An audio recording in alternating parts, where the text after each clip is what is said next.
السلام عليكم ورحمة الله وبركاته، وأهلا وسهلا بكم في فيديو جديد. إذا كنت صانع محتوى على يوتيوب فبالتأكيد تعلم أن الصورة المصغرة ليست مجرد تصميم عادي، بل هي العامل الأول الذي يدفع المشاهد إلى الضغط على الفيديو أو تجاهله. لذلك فإن امتلاك صورة مصغرة احترافية يمكن أن يحدث فرقا كبيرا في عدد المشاهدات ونسبة النقر على الفيديو.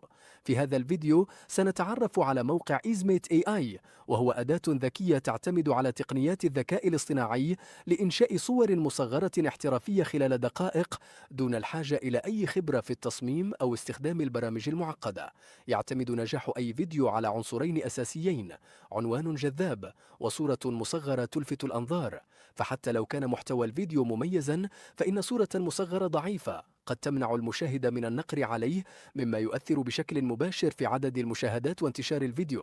ولهذا السبب أصبح العديد من صناع المحتوى يعتمدون على أدوات الذكاء الاصطناعي لتصميم صور مصغرة احترافية بسرعة وسهولة، مع الحفاظ على جودة عالية ومظهر جذاب.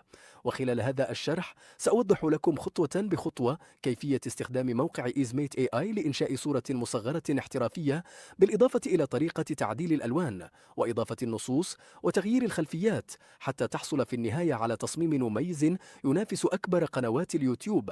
لذلك إذا كنت ترغب في تطوير قناتك وزيادة معدل النقر على فيديوهاتك وجذب المزيد من المشاهدين، فأنصحك بمتابعة هذا الفيديو حتى النهاية، لأنك ستتعرف على أداة قد توفر عليك الكثير من الوقت والجهد، وتساعدك على إنشاء صور مصغرة احترافية بكل سهولة.